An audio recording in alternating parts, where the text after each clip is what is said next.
안녕하세요. 크리스천 영상학교로 연한 신목사입니다.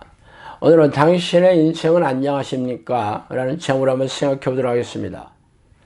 자, 엊그제 30년 전에 남아공에 이민을 갔던 교회 형님에게서 문자가 왔어요. 2G 폰을 스마트폰으로 바꾸면서 전화번호가 바뀌었는데 어떻게 제 전화번호를 알았는지 참 신기한 일이었어요. 그래서 반갑게 통화를 하고 전화를 끊으면서 과거 30년 전에 같이 신앙생활을 했던 교우들이 불현듯 떠올랐어요. 그래서 카톡을 뒤지면서 그 옛날에 아득한 추억을 이어줄 사람이 있는지 찾아보았더니 딱 한 사람이 카톡에 전화번호가 실려 있더라고요. 그때가 밤 10시가 넘었는데 설레는 마음으로 전화를 걸었습니다. 이윽고 귀찮은 듯 졸리는 목소리를 전화를 받은 주인공은 제 신분을 확인하고는 활짝 놀라면서 목소리가 2배로 커지더라고요. 그리고는 자신들은 그때 열정적으로 신앙생활을 하고 있던 사람들과 교제를 이어가고 있는데 만날 때마다 제 얘기를 빼놓지 않는다면서 단톡방에 제 소식을 올려놓겠다면서 얼른 만나자면서 아쉬운 듯 전화를 내려놓았습니다. 30년 전에 저는 서울에 직장을 구하면서 이모님이 사시던 인천에 방을 얻어 살게 되었어요. 그때 직장 선배의 소개를 받아 갔던 교회에서 만난 친구들이 그 사람들이에요. 1년 후에 아내와 결혼을 하면서 부천으로 이사와서 그 교회를 떠나기까지 약 11년 동안 다녔어요. 처음 교회에 발을 들여놓았을 때는 몇백 명에 불과한 중견교회였는데 나올 때는 10,000명이 넘는 대형교회로 부흥했습니다.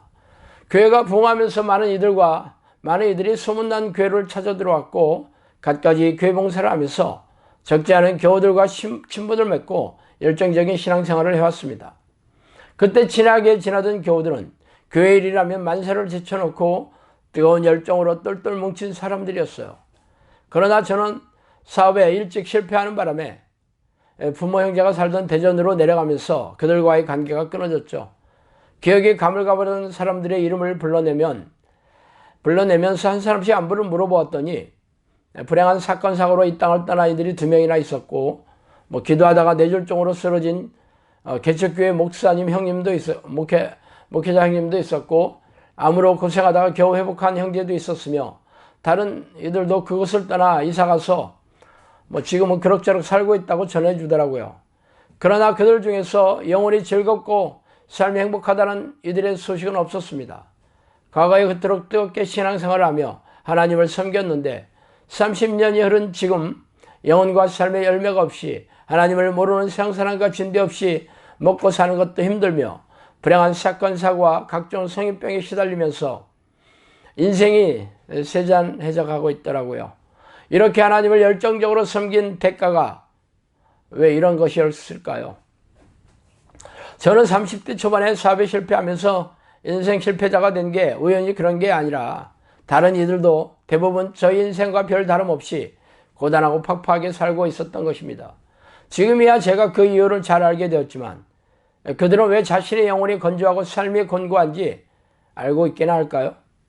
그때 그 교회에서 저와 교우들은 교회에서 요구하는 하나님을 섬기는 일에 충성하고 봉사했습니다. 수많은 예배의식에 성실하게 참석했고 시도 때도 없이 생겨나는 기도에 불평 없이 참석해서 목청이 터지라고 기도했습니다. 11조는 물론이고 각종 헌금도 아낌없이 드렸으며 생계에 있는 시간을 제외하고는 각종 교회 봉사와 교육 프로그램, 수련회 등에 매달렸죠. 그래서 교회가 급속도로 부흥하는 것을 지켜보며 뿌듯해하고는 했습니다. 그러나 대형교회를 커진 것과 상관없이 개인의 영혼은 피폐해지고 삶은 고단해졌던 것이죠. 그 이유는 그때 교회에서 수행했던 신앙행위들이 하나님을 섬기는 일이 아니었기 때문입니다. 물론 저의 주장에 도끼를 들고 뛰어올 목사들이 한둘이 아닐 것입니다. 그러나 솔직히 말해서 우리네 교회에서 시행하는 희생적인 신앙행위들이 성경에서 명령하신 하나님의 뜻이라고 한 구절이 어디에 있습니까? 우리네 교회에서 실시하는 예배의식은 구약시대에는 말할 것도 없고 신약 성경이 기록된 시대에도 없었어요. 세월이 흐르면서 교회 관행에 따라 생겨났던 것입니다. 성경은 예배의식을 떠나서 예배의 삶을 살아가고 명령하고 있습니다. 그러나 우리네 교회는 예배의식에 참석해서 설교를 들으며 은혜를 받고 헌금을 열심히 드리라고 강요하고 있죠. 물론 예배의식을 드리는 것이 비성경적이라는 것이 아닙니다. 그러나 평소의 삶의 현장인 직장이나 가정에서 하나님을 예배하는 삶이 없이 교회에 관행적으로 내려오는 예배의식에 참석하는 것이 무슨 의미이겠습니까? 교사, 성가대, 교육장 등의 교회 봉사도 마찬가지죠. 이런 직분이나 봉사는 교회 조직을 지탱하는 부수적인 신앙행위일 뿐입니다. 또한 여러 가지 수련회나 교육 프로그램들의 이런 행사에 참여하는 것도 다르지 않아요. 게다가 그동안 손을 잡아 끌고 교회 의자에 앉혀둔 전도행위가 무슨 열매가 있었습니까? 앞문으로 들어왔다가 뒷문으로 나간 새신자들이 부지기수일 것입니다. 그동안 우리네 교회에서 강요했던 희생적인 신앙행위는 하나님을 섬기는 본질적인 믿음의 행위가 아니었던 것이죠. 하나님을 섬기는 본질적인 믿음의 행위는 기도와 말씀으로 하나님을 만나는 것입니다. 그러나 자신의 유익을 구하거나 삶의 문제를 떼쓰는 것을 기도라고 가르치고 있으니까 응답을 경험할 수 없는 이유입니다.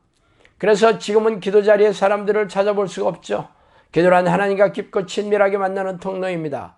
그래서 하나님의 이름을 부르고 찬양하고 경배하며 감사하고 자신의 죄를 통렬하게 회개하고 하나님의 뜻을 구하는 기도가 하나님을 기쁘게 하는 기도입니다. 이런 기도를 가르치지 않는 우리네 교회에 하나님이 떠나실 수밖에 없죠. 또한 성경을 배우는 목적이 무엇입니까? 하나님의 뜻을 깨달아서 삶에 적용하는 게 아십니까? 그러나 성경 공부 시간이나 설교는 성경 지식을 머리에 저장하는 것에 그치고 있죠. 성령이 주시는 깨달음이 없어 삶에 적용하지도 못합니다. 그래서 성경대로 살려는 이들이 없고 살려고 했어도 살 수 없는 이유입니다.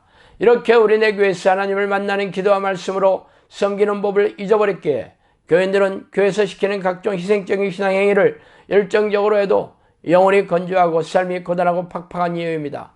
그러나 영성학교는 기도와 말씀으로 하나님을 섬기는 영성훈련을 하는 곳이죠. 충주의 한적한 시골의 문을 연 지도 5년이 흘렀으며 150명에 가까운 식구들이 교회 공동체를 섬기고 있습니다.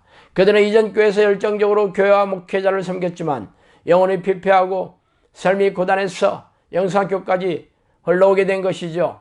영성학교는 일주일에 딱 한 번 예배의식을 드릴 뿐이고 성가대도 교사도 구역장도 없습니다. 전도 행사나 수련회도 없어요.